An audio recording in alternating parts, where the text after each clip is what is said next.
आज का रात्रि क्लास है 17/7/1967। ये जानते तो होंगे कि बेहद का बाप है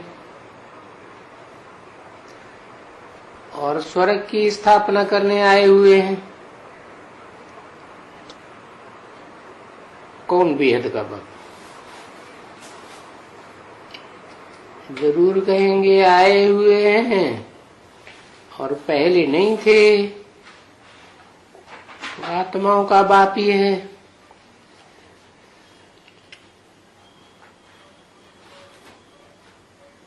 जो नरक की दुनिया को स्वर्ग बनाने आए हैं। तो जब वो आए हैं तो हम स्वर्ग में जाएंगे जरूर, क्योंकि सर्वशक्तिवान बाप आया हुआ है। वो तो त्रिकालदर्शी है। जानता है कि अब मुझे जाकर के नरक को स्वर्ग बनाना है। ज्ञान की पावर से।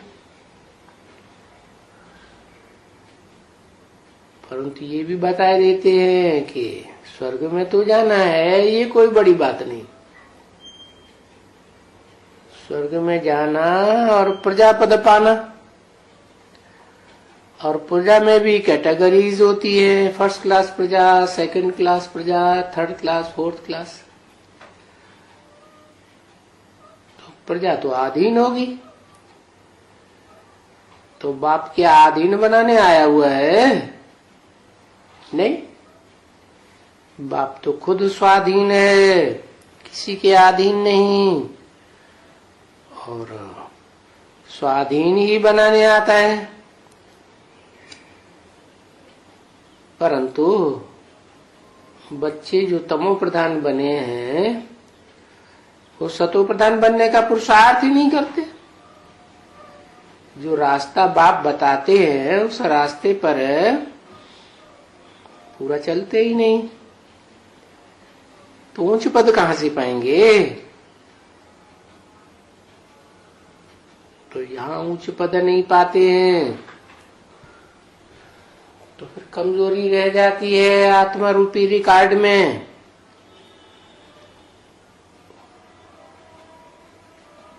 और फिर जब द्वापर कलयुग आ जाता है, द्वैतवादी द्वापर, द्वैतवादियों का युग, दो दो धर्म, दो दो राज्य, दो दो भाषाएं, दो दो कुल, दो दो मत चलाते हैं। तो फिर आराम से उनके मत में कन्वर्ट हो जाते हैं, विधर्मी बन जाते हैं।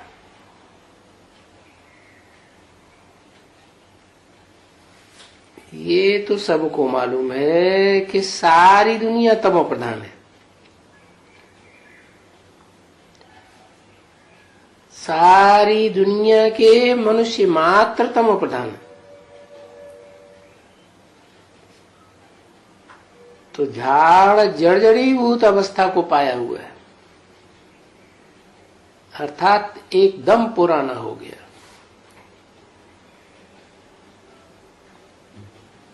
तो पुरानी चीज तो विनाश होती है, लेकिन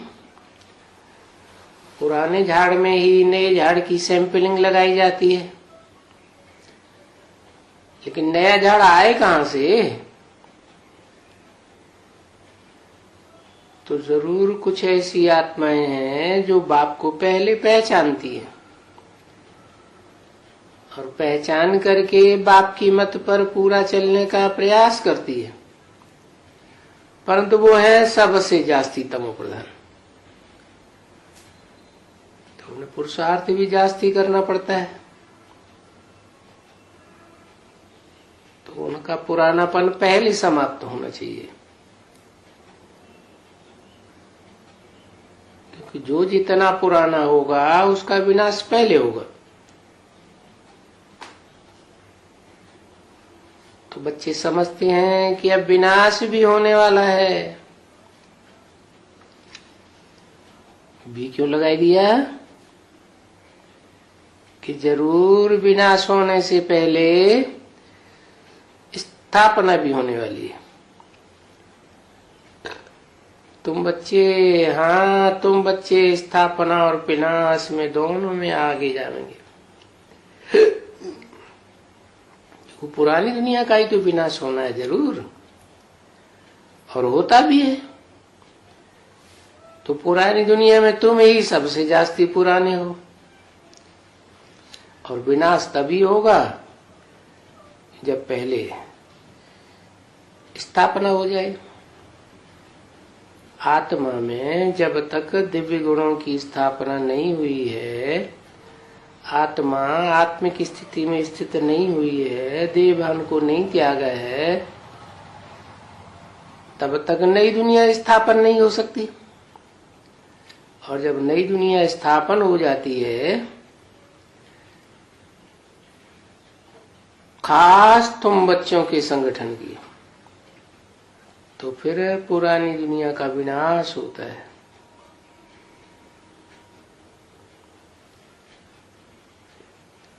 योग बल से तुम्हारी स्थापना भी होती है, विनाश भी होता है।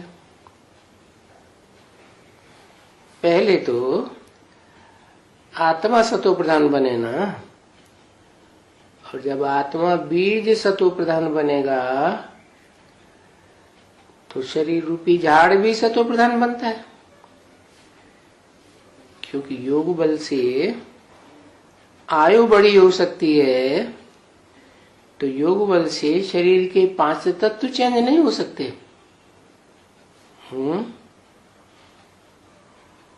हो सकते हैं। 5 तत्व भी तमो प्रधान से सतो प्रधान बनते हैं। तो शरीर जो है वो निरोगी कंचन काया बनती है। तो पहले तो अपने अंदर का पुरानेपन का विनाश हो, और जरूर होता भी है। हर 5000 वर्ष के बाद पुरानी दुनिया विनाश होती है। और तुम ये जानते हो कि तुम बच्चों की संगठन की दुनिया सबसे पुरानी है, लेकिन पुरानी दुनिया का विनाश होने से पहले नई दुनिया की स्थापना होने बहुत जरूरी है।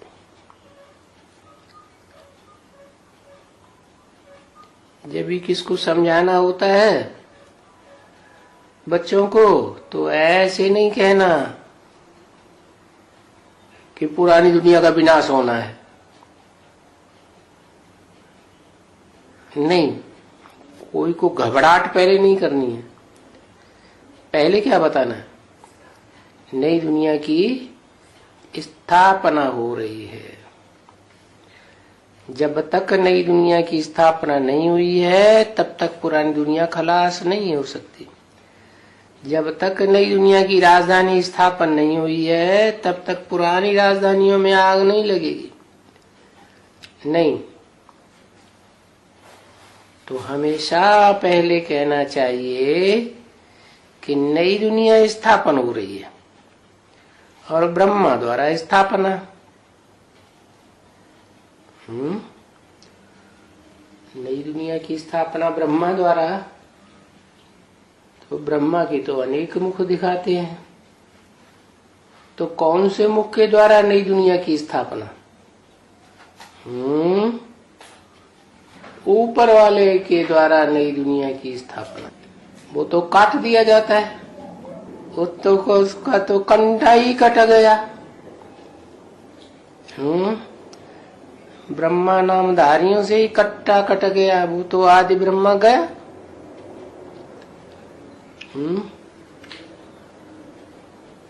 तो ब्रह्मा नाम ही नहीं रह गया, तो दूसरे का नाम पड़ता है ब्रह्मा। जिनके अंदर प्रवेश करते हैं शिव बाप, तो उसका नाम ब्रह्मा देते हैं। तो नंबरवार ब्रह्मा हुए ना। तो नई दुनिया की स्थापना कौन से ब्रह्मा के द्वारा है?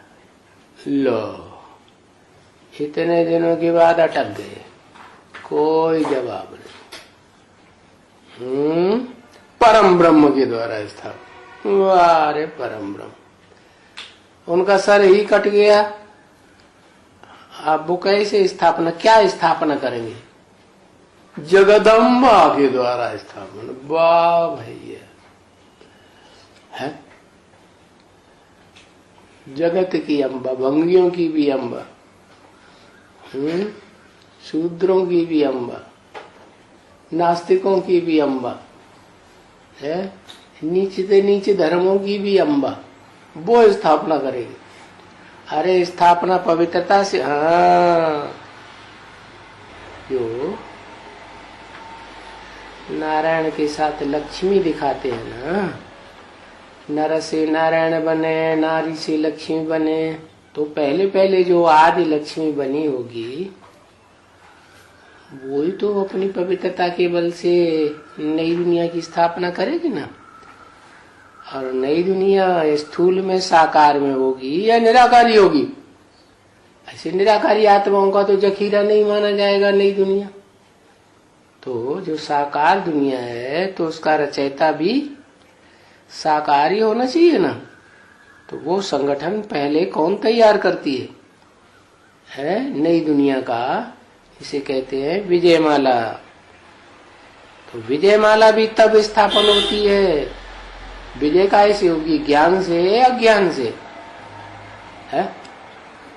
कैसे विजय होती है? ज्ञान से विजय होगी। जानकारी नहीं होगी तो विजय कहां से हो जाएगी? तो जब पहले पूरी जानकारी हो तो विजयमाला का श्रेय जाता है पवित्र आत्मा के ऊपर, जिसके लिए शास्त्रों में लिखा है, जन्म जन्म लगी रगरे हमारी, वरों शंभु न तुरहूं कुंवारी। तो जिसके जीवन का लक्ष्य ही है कि जब कभी भी जन्म लूं तो शंभु को वर्ण करूं, है जो जगत पिता है उसी का वर्ण करूं, कोई और का वर्ण न करूं। अगर पुरुष का जन्म मिलता है तो कुंवारा रहना, बाल ब्रह्मचारी बन के रहना। वाह भाई, तो बाल ब्रह्मचारी बन के रहेंगे तो भी तो कोई न कोई के साथ संग के रंग में आएंगे ना, कि जंगल में रहेंगे है? जरूर जिसके संग के रंग में आएंगे वो नजदीक ही उपासना करने वाला होगा, कि दूर वाला होगा? नजदीक ही होगा। तो वो गुरु हो गए, वो चेला हो गए। क्या गुरु के रूप में कौन हुआ? बाबा क्या कहते हैं, किसको गुरु बनाना पड़े? माता गुरु बिगर उद्धार हो न सके। तो देखो, वही आत्मा निमित्त बनती है जो साकार में प्रैक्टिकल जीवन धारण करके एक का संग मन से, बुद्धि से, तन से, धन से, समय से, संपर्क से, संबंधियों से हर जन्म में जास्ती लेती है, तो पवित्रता की ज्यादा भाषणा कौन सी आत्मा से आएगी? है उसी आत्मा से आएगी ना। परंतु ज्ञान नहीं है तो कोई भाषणा नहीं। जब ज्ञान होता है तब वो पवित्रता का बीज है अपना प्रभाव दिखाना शुरू करता है, तब नई दुनिया की स्थापना होती है। इसलिए कहते हैं कि जब तक शादी विवाह नहीं हुआ है तब तक स्त्री पुरुष कंप्लीट नहीं होता।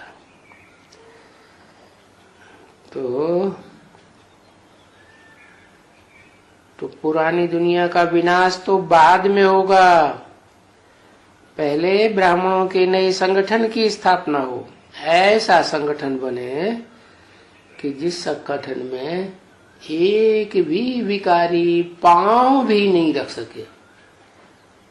क्या स्थूल पांव की बात नहीं, बुद्ध रूपी पांव भी न रख सके, कोई कनेक्शन में ना आ सके, संकल्पों में भी कनेक्शन में ना आए,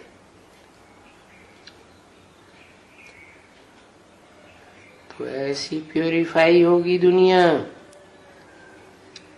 लेकिन उसका निमित्त कौन हुआ साकार में है?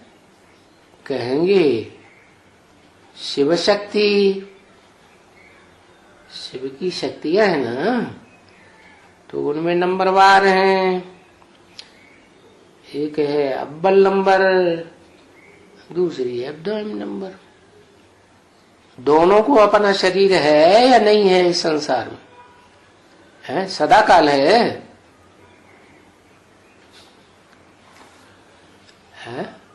सदा काल शरीर है अपना? नहीं है। तो सदा काल शरीर नहीं है तो वो शरीर फिर कहाँ कल्पांत काल में चला जाता है? कहते जलमयी में सब जल गए, लेकिन जलमयी भी तो खलास होती है ना, कि हमेशा थोड़ा ही जलमयी रहती है। तो योग में याद में रह करके वो आत्मा है जलमयी के अंदर भी कुछ न कुछ जीवित रहती है, तब तक जब तक वो जलमयी खलास न हो। षष्ठी रूपी रंगमंच पर वो जलमयी जब खत्म होती है तो उस समय बर्फ ही सृष्टि पर हो जाती है, मारी ठंडी की। क्योंकि लगातार मूसलाधार बरसात से माहौल कैसा हो जाता, एकदम टेम्परेचर गिर जाता। तो बर्फ में वो आत्माएं दब जाती है। क्यों दब गई? क्योंकि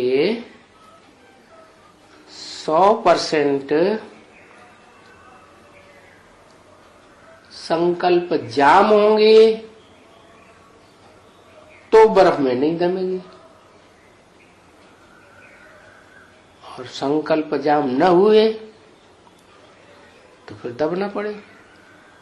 क्योंकि स्थूल शरीर का होता है ये स्थूल खून, और जो चैतन्य आत्मा है उसका संकल्पों का ही खून है। तो वो आत्माएं 100% फिर भी परिपूर्ण नहीं कही जा सकती। हाँ, अपना शरीर छोड़ने के बाद वो आत्माएं भी जैसे और रुद्रमाला के और विजयमाला के मणके हैं, वो अपने शरीर छोड़ करके याद में रह करके बाप की आत्मा में लीन हो जाती। क्या बाप, शिव बाप जिस तन में प्रवेश करते हैं मुकर्रर रूप से, तो दोनों बेहद के बाप इकट्ठे हो गए, दोनों एक समान हो गए। तो एक समान स्थिति से वो निराकारी स्टेज जो 24 घंटे बनती है, उसी में वो निराकार आत्माएं नंबरवार सारी लीन होती जाती। लीन कहें या संकल्पों में संकल्प चले जाए, मन मना भव। तो जब इतना होता है कि सब आत्माएं परमात्मा में प्रवेश होकर के बिंदु ही बन जाती है, माने मन मना भव हो जाती है, तब जो पुरानी दुनिया है उसका टोटल विनाश होता है। पृथ्वी, जल, वायु, अग्नि, आकाश जो सब तमो प्रधान रूप धारण कर जाते हैं, वो फिर एक ही आत्मा के संगठित योग बल से, क्योंकि एक में ही सारी आत्मा इकट्ठी हो गई, सबका एक ही संकल्प, तो 5 तत्व भी सात्विक बनते हैं। उनमें भी गर्मी की जगह क्या आ जाती है? ठंडास आ जाती है।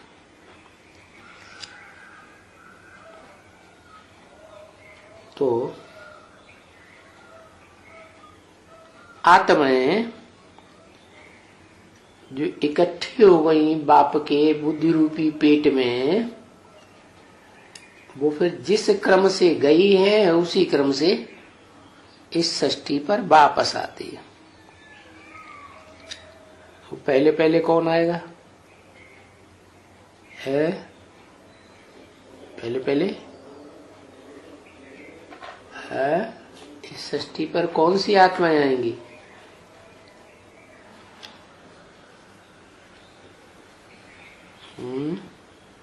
सिर्फ लक्ष्मी नारायण आएंगे और कोई नहीं होगा।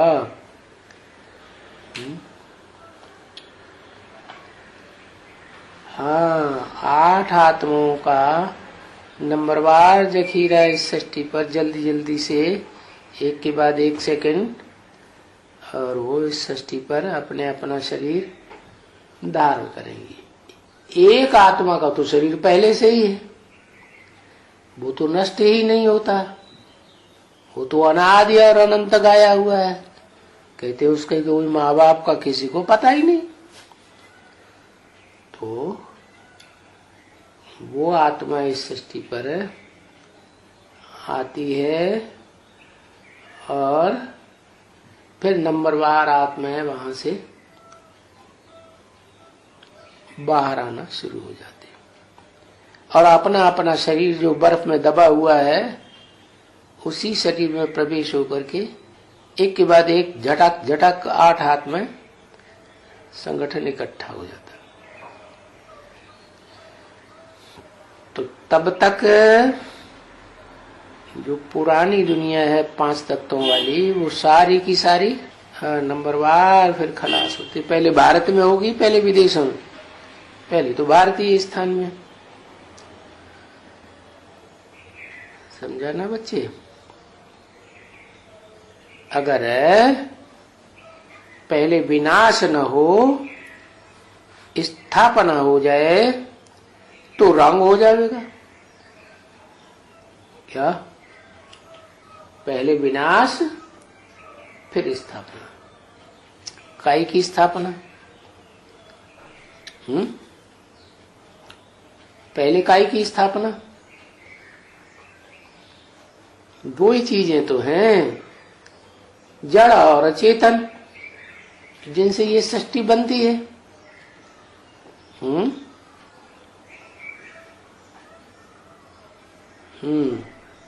वैकुंठ की स्थापना वो तो शरीर होंगे तभी की बात है, कल्पांत होने से पहले की बात है। ये तो कल्पांत के बाद नई दुनिया की बात हो रही है। तो पहले पहले तो क्या होता है, 5 तत्व तैयार होते हैं, या पहले आत्मा प्रवेश करती है? पहले माँ के गर्भ में क्या होता है? माँ जब गर्भ धारण करती है तो पहले आत्मा आती है या पहले शरीर आता है?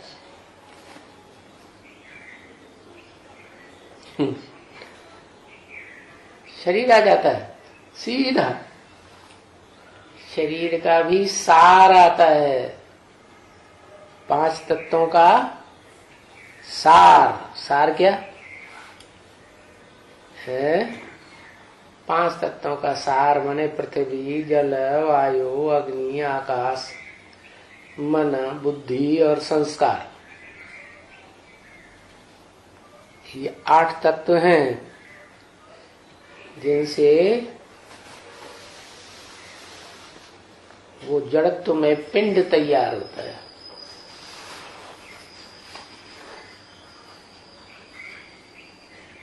वो जड़त्व में पिंड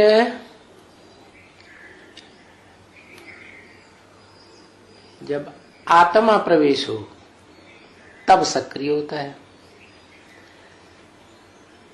तो पहले जड़ तैयार हुआ कि पहले चैतन्य तैयार हुआ?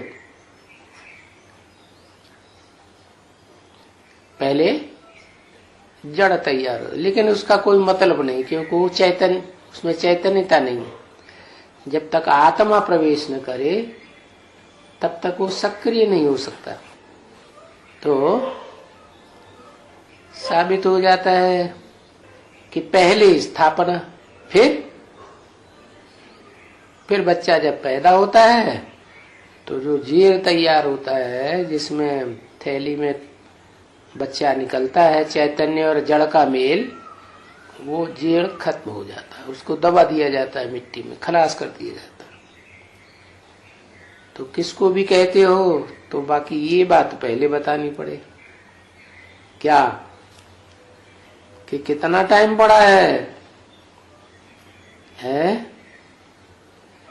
नई दुनिया की स्थापना करने में। 67 की वाणी है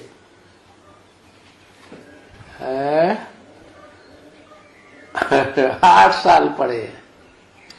8 साल पड़े हैं, तो 8 साल के बाद क्या आत्मा तैयार हो जाएगी या शरीर तैयार हो जाएगा? पहले जड़ पिंड तैयार होगा, जड़त्वमय पिंड जिसमें अपनी अकल ही नहीं है, बुद्धि चलती ही नहीं है। मन बुद्धि चलती है?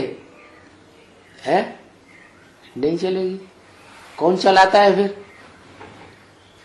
67-68 के बाद 69 में 5 दिसंबर को जो पहली बार मेल हुआ शिव बाप का बड़े बच्चे के साथ, तो उस बच्चे की बुद्धि को कौन चलाता है? शिव बाप चलाते हैं। मनन चिंतन मंथन का फाउंडेशन शिव बाप के द्वारा पड़ता है। वो तो जैसे पत्थर बुद्धि, कौन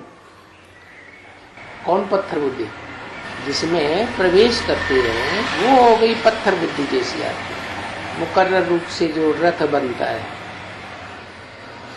तो बताया वो पहले वो पिंड तैयार होता है निर्जीव, और उस पिंड में फिर आत्मा प्रवेश करती है। कब? 76 में पहली बार। कौन सी आत्मा? जो बाप समान बनना है। तो शिव बाप ने प्रवेश करके पहले ऐसे 2 बच्चे तैयार हुए। तो स्थापना कहेंगे या पहले विनाश कहेंगे? पहले 5 तत्वों के बने हुए शरीर की स्थापना, फिर आत्मा अपना कार्य करती है, चैतन्य। तो आत्मा जैसे ही उस जड़ शरीर के संसर्ग संपर्क में आती है तो प्रकृति सक्रिय हो जाती है। क्या कहा? प्रकृति माता सक्रिय कब होती है? नई सृष्टि पैदा करने के लिए, जब पुरुष से कनेक्शन जुटे। तो उस कनेक्शन के पहला टाइम कौन सा कहेंगे? 5 दिसंबर, 5 या 25? 5 दिसंबर। तो मन बुद्धि ने प्रवेश किया या आत्मा ने प्रवेश किया? क्या कहेंगे? मन बुद्धि रूप का मेल हुआ या आत्मा का मेल हुआ? हाँ, आत्मा तो है ही नहीं उसमें, वो तो पत्थर बुद्धि बना पड़ा है। तो जो मन है उसको भी चैतन्य नहीं कहेंगे। इसलिए शास्त्रों में कहते हैं विद्वानों ने कि मन जड़ है। आत्मा जब तक न हो तब तक मन कुछ नहीं कर सकता। तो पहले नई दुनिया स्थापन होती है। तो कब से नई दुनिया स्थापन हुई? नई दुनिया की शुरुआत कब से कहें? है? अरे जब से लक्ष्मी नारायण का जन्म हुआ तो नई दुनिया की जैसे शुरुआत हुई। जन्म हुआ तो शरीर और आत्मा दोनों होंगे या सिर्फ शरीर होगा, आत्मा नहीं? दोनों के मेल से बच्चा होता है। तो अभी तुम बच्चे जानते हो कि बरोबर नई दुनिया स्थापन होने को है। क्या? कितने साल के बाद? कितने साल के बाद? 8-9 साल के बाद नई दुनिया स्थापन होती। तो नई दुनिया में कितने लोग हुए? उस नई दुनिया में 2 ही।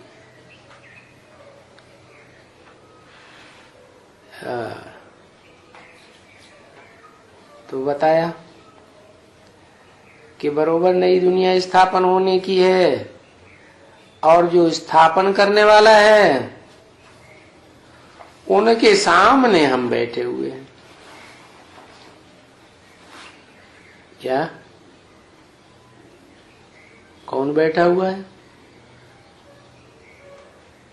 नई दुनिया स्थापन करने वाला कौन? नाम बताओ। नई दुनिया स्थापन करने वाला कौन? नारायण, लक्ष्मी। लक्ष्मी या नारायण है? अरे बच्चा किससे पैदा होता है? माँ से। तो पहले माँ और फिर माँ,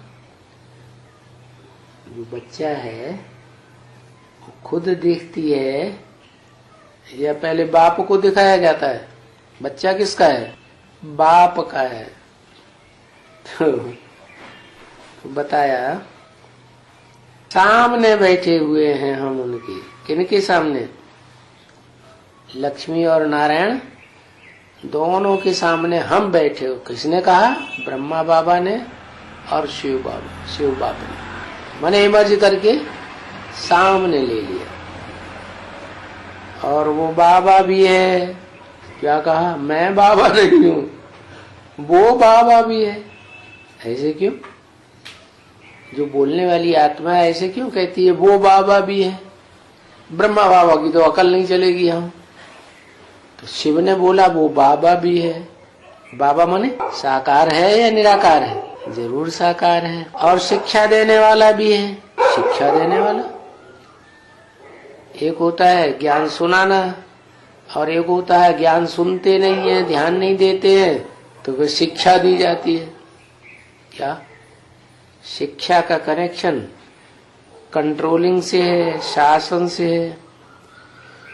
टीचर मारपीट के भी, दुआ डरा धमका के भी पढ़ाई तो पढ़ाता है। और फिर गुरु सदगुरु भी है, वो तो बहुत सख्त पार्ट है। हिंदी में कहते हैं सत्य बाबा, सत गुरु, सत टीचर कहा जाता है ना। सत श्री अकाल। और अंग्रेजी में उनको सुप्रीम कहा जाता है। क्या? उनकी सुपरमेसी चलती है। फिर क्या कोई अपनी चलाना चाहे तो उसकी नहीं चलेगी। गवर्नमेंट के बड़े बड़े आला अधिकारी अपनी चलाना चाहे तो नहीं चलेगी। अच्छा, नहीं चलेगी। अरे नॉन अवेलेबल वारंट निकाल दें तो क्या होगा? है? क्या होगा?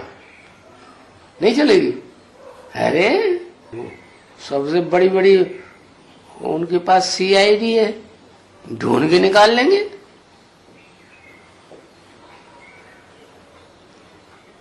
है? हाँ, क्योंकि निराकारी स्टेज जिसकी बनती है तो उन निराकारी बच्चों को कोई भी साकारी पकड़ में नहीं ला सकता। साकारी आधीन बनाते हैं, निराकार आधीन कभी नहीं बनता।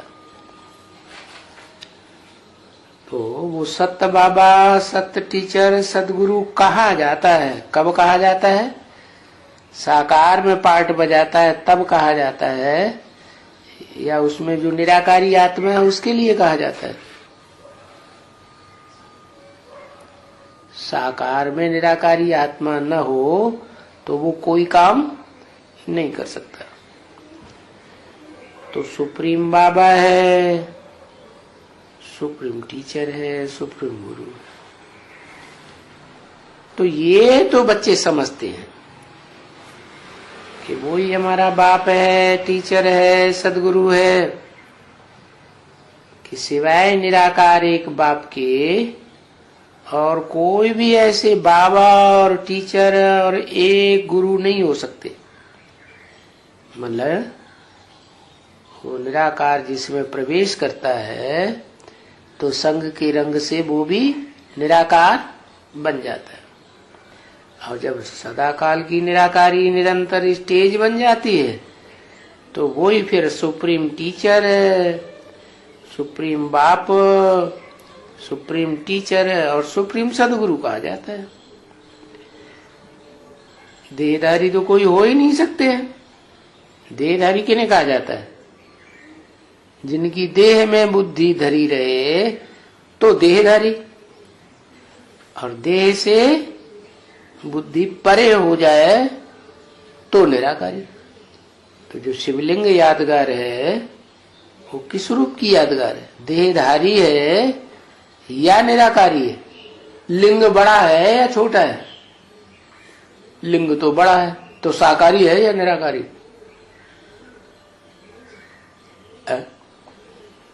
क्या है? बड़ा है तो साकारी होगा ना।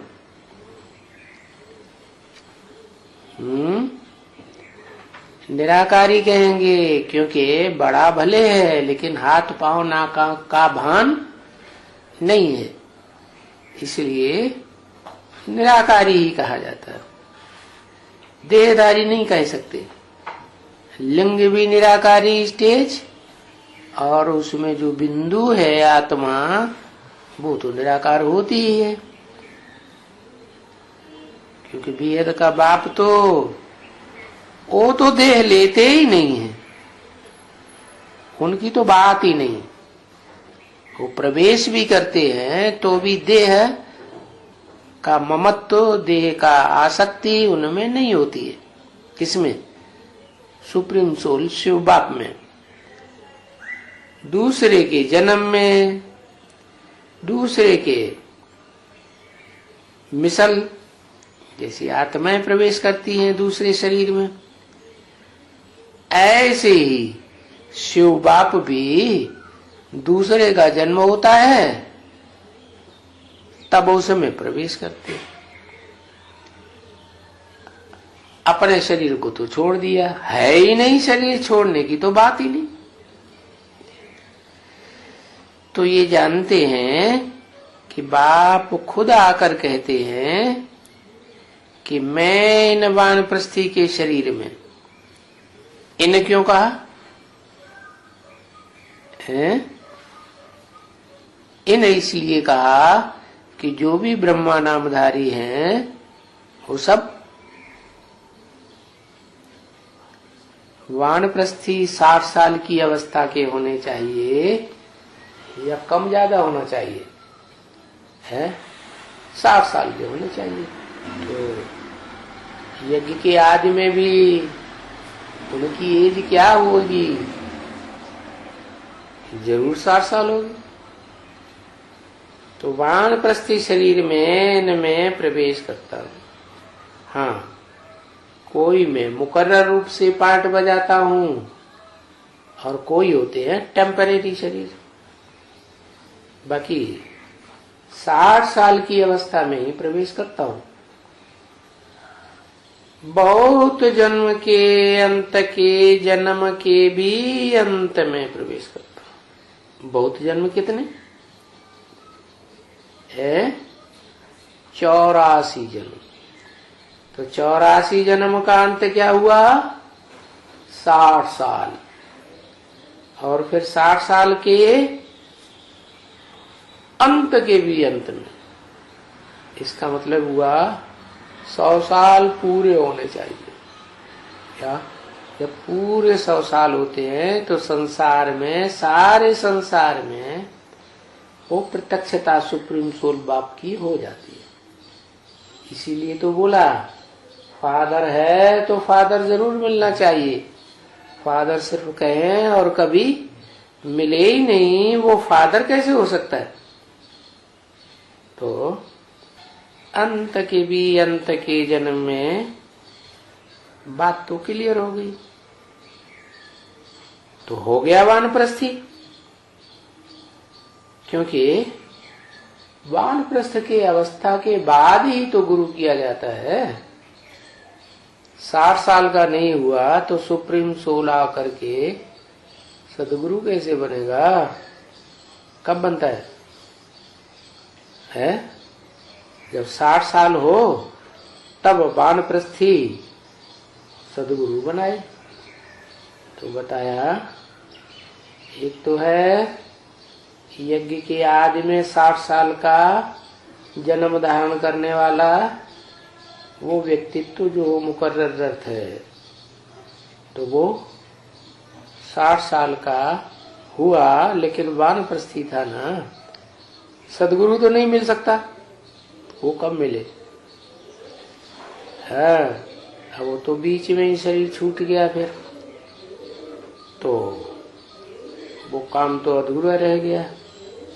फिर भी जो भी कहें सन 36-37 से लेकर जब तक भी जीवित रहा तो 60 साल के बाद की एज कही जाएगी या नहीं? तो 60 साल के बाद माने सदगुरु मिल गया, लेकिन मिला तो पहचाना क्या?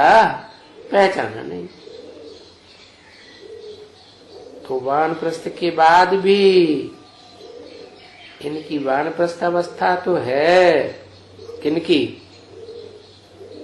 कोई भी ब्रह्मा नामधारी हो, उनकी वानप्रस्थ अवस्था हो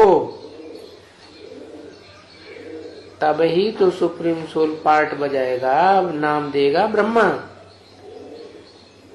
तो दादा लेखराज के लिए कब कहें? कब प्रवेश किया? कब नाम दिया ब्रह्मा? है 1936-37 में कहें? नहीं कहेंगे, क्योंकि उससे पहले तो उनको कोई माताएं ही पढ़ाती थी, तो जरूर माताओं की उम्र ज्यादा होगी। ब्रह्मा बाबा 60 साल के नहीं हुए होंगे। तो बताया इनकी वानप्रस्थ अवस्था है तो वो ऑटोमेटिकली सदगुरु आ गया। दादा लेखराज ब्रह्मा में भी सन 67 में वानप्रस्थ अवस्था तो कहें कि हो गई पार। तो सदगुरु मिला कि नहीं मिला? है नहीं मिला है? तेरी की नहीं सुनता नहीं ध्यान से। सदगुरु मिला ना? हाँ, तभी तो सदगुरु तो आ गया ना, क्योंकि 60 साल के बाद ही सदगुरु मिलता है। हाँ, सदगुरु कैसे? 47 में हुआ 60 साल, और 60 साल के बाद सदगुरु मिलेगा नहीं मिलेगा? 60 साल से पहले मिलेगा कि बाद में मिलेगा? बाद में ही तो मिलेगा। तो सदगुरु मिला दलाल, सुंदर मेला कर दिया। तो फिर सिंध हैदराबाद से ही वो सुंदर मेला शुरू हो गया। तो ऑटोमेटिकली गुरु आ गया ना। तो जब सदगुरु आ गया है तो और सब गुरुओं को तलाक दे दी। क्या? गुरुओं को तलाक क्यों बोला? फारकती बोलना चाहिए, तलाक क्यों बोल दिया? तलाक तो घरवाली को दी जाती है, पत्नी को, है? किसको फारकती दी जाती है? बच्चे को या बच्चा बाप को फारकती देता है। तो बताया तलाक दे दिया। किसने तलाक दे दी? और गुरुओं को ब्रह्मा बाबा ने तलाक दी।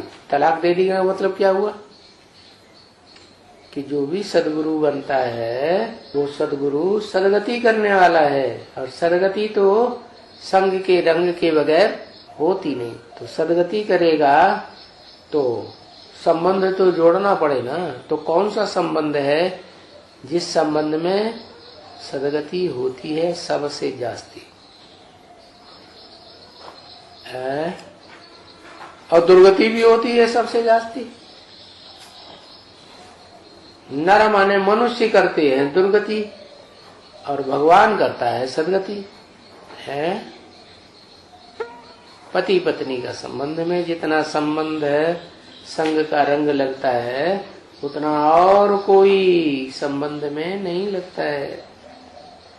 तो अंत समय में वही याद आता है। क्या याद आता है? अंतमते सोगते। तो पत्नी जब सदगुरु को याद करेगी तो काहे का जन्म मिलेगा? पुरुष का या स्त्री का? पुरुष का जन्म मिलेगा। तो पुरुष का जन्म मिलेगा तो सदगति हुई या दुर्गति हुई? क्या कहेंगे? पुरुष जन्म माने सदगति या दुर्गति, और स्त्री जन्म? स्त्री जन्म माना अधीन होना पड़े, क्योंकि सदगुरु तो किसी के अधीन होता ही नहीं। तो और गुरुओं को तलाक दे दी। क्या जान लिया कि ये तो हमारे पति परमेश्वर बनने काबिल है ही नहीं। छुट्टी दे दी, चलो जाओ घूमो फिरो और लोगों को बुद्धू बनाओ। अब हम बुद्धू बनने वाले नहीं। सबको छुट्टी दे दी। क्या? क्योंकि इस जीवन में उन्होंने कितने गुरु बनाए थे? 12 गुरु बनाए थे। तो एक एक करके जो भी जिंदा रहे होंगे सबसे उन्होंने ट्राई किया अपने साक्षात्कारों का क्लैरिफिकेशन लेने। कोई ने साक्षात्कार नहीं दिया, वो क्लैरिफिकेशन नहीं दिया, संतुष्ट नहीं कर पाया। तो सबको तलाक दे दी, छुट्टी दे दी। क्योंकि सुंदर मेल कब हो? सुंदर मिलन मेला तब हो जब सदगुरु मिले। तो पत्नी जो है वो अपने पति को ही सदगुरु मानती है, यही हमारी सदगति करेगा। क्या? अभी तो हम आधीन हैं। पैदा हुई बच्चे के रूप में तो माँ बाप के अधीन है, बड़ी होती है तो भी अधीन, शादी होती है तो भी अधीन। तो अधीन को क्या कहें? सदगति। क्यों? अधीन सदगति नहीं हो सकती। जो प्रिंस बनते हैं उनकी दुर्गति कहें? प्रिंस बनते हैं लेकिन अथॉरिटी तो नहीं, सत्ता तो नहीं उनके हाथ में। सत्ता तो फिर भी माँ बाप की चलती है ना, तो अधीन हुए ना। इसलिए तुलसीदास ने तो पहले ही बता दिया, पराधीन सपने सुख नाई। क्या? जो पराधीन होता है उसको स्वप्न में भी सुख नहीं हो सकता। कर देखा विचार देखो मन माई। अपने मन में अच्छी तरह से विचार करके देखो, जो पराधीन होता है उसको स्वप्न में भी सुख नहीं हो सकता। क्या? क्यों? ऐसी क्या बात?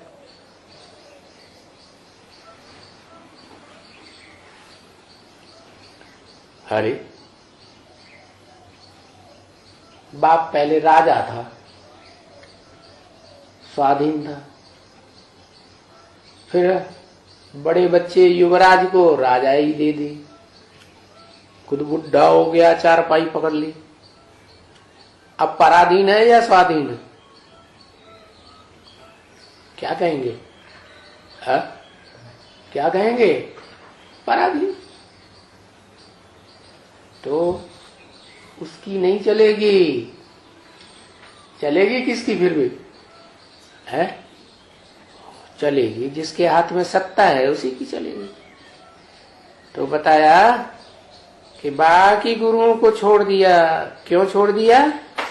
क्योंकि जब पता लग गया कि सदगुरु ये है असली, ये तो सब झूठे गुरु थे जिनके चुंगल में हम फंसे रहे। अब हमें सच्ची बात मिल रही है, सच्चा सदगुरु मिल गया, तो झूठे गुरुओं का क्या काम। ये तो भक्ति मार्ग के गुरु है, ये कोई ज्ञान हमें नहीं सुनाएंगे। क्योंकि ये तो सत्य है कि ज्ञान तो एक से आता है, 12-12 गुरुओं से थोड़ा ही ज्ञान आएगा। तो उनको क्या कहेंगे? सदगुरु, सदगति करने वाले या दुर्गति करने वाले? क्या कहेंगे? जरूर कहेंगे दुर्गति करने वाले। ओम शांति।